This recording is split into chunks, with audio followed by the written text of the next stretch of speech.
irratti qabiyyeen nuti ilaallu guutuu firaakshinii isa jedhu ta'a jechuudha. Qabiyyee kanatti seenuun dursaa guutuu firaakshinii isa jedhuuf kanaafi erga daawwattanii xumurtanii guutuu jechuun maal akka ta'e akkasumas guutuu danaan haala kamiin argisiifna akkasumas guutuu firaakshiniin akkamitti kaa'uun akka danda'amuu fi guutuu tokko keessa walakkaa meeqa akka inni jiru waliin ilaallaa jechuudha. Akkuma jalqaba irratti kaasuuf yaalle guutuu jechuun wanta osoo hin hir'atin yookiin osoo hin qoodamiin jiru jechuudha. Kunis wanti tokko osoo hin hir'atin yookiin qoqqoodameetu osoo hin hiramin yoo kan jiru ta'ee wanta kanaan guutuu jechuun ni dandeenya jechuudha. Guutuu danaallee argisiisuu ni dandeenya. Akkuma asirratti argaa jirtan kana guutuu argisiisuudhaaf danaan yoo kaafnu fakkeenyaaf inni jalqaba irratti argaa jirtan kun burtukaana. Burtukaanni kun guutuu isaa akkasumatti jira. Inni lammaffaa irratti jiru immoo danaa geengoodha. Danaa geengoo kanallee akkanumatti guutuu isaa kennee hallus dibuu dandeenya. Dibuu baachuu ni dandeenya. Inni itti aanu roga fireedha. Roga firee saala kanaan kaa'uu ni dandeenya. Inni itti aanu rog-sadeedha. Danaan kunneen hundi isaatu guutuu wanta tokko bakka bu'u yookiin immoo guutuu wanta tokko argisiisuu jechuudha.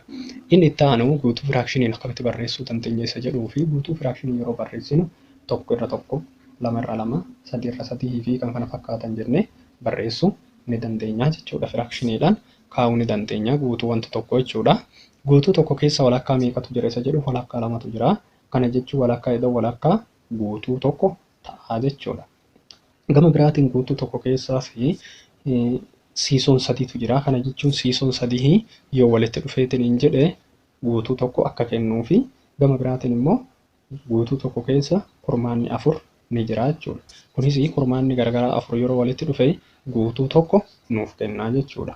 Egaa kan dhaggeeffattoota keenya hanga ammaatti kan ilaalle mata duree qabiyyee nuti ilaalle guutuu isa jedhu guutuu jechuun wanta osoo hin hir'atin yookiin immoo hin qoodamee yookiin qoqqoodamee osoo hin hiramin jirudha. Inni guutuu danaan argisiisuun akkaataa inni itti danda'amus ilaalle akkasumas immoo guutuu firaakshiniin barreessuu ni dandeenya. Kunis tokko irra tokko, lama irra lama, sadii irra sadii jennee barreessuu akka dandeenyu fi guutuu tokko keessa walakkaan lama akkasumas guutuu tokko keessa siisoon sadii fi guutuu tokko keessa kurmaanni afur akka jiru ilaalle jechuudha.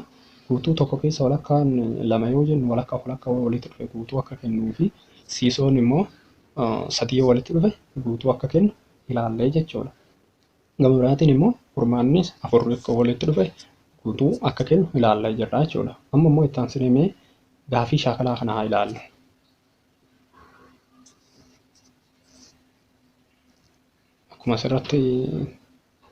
Akkuma asirratti argitanii jechuudha. Gaafiin shaakalaa tokko gaafilee armaan gadii haala gaafatamteen deebiseedha. Guutuu jechuun maal? Guutuu danaan akkamitti kaasuu fi ijaaruu dandeenya? Guutuu firaakshinii yoo barreessinu akkamitti barreessuu dandeenya fi guutuu tokko keessa walakkaa meeqa akka inni jiru ni guuttuu yookiin ni deebistuu jechuudha.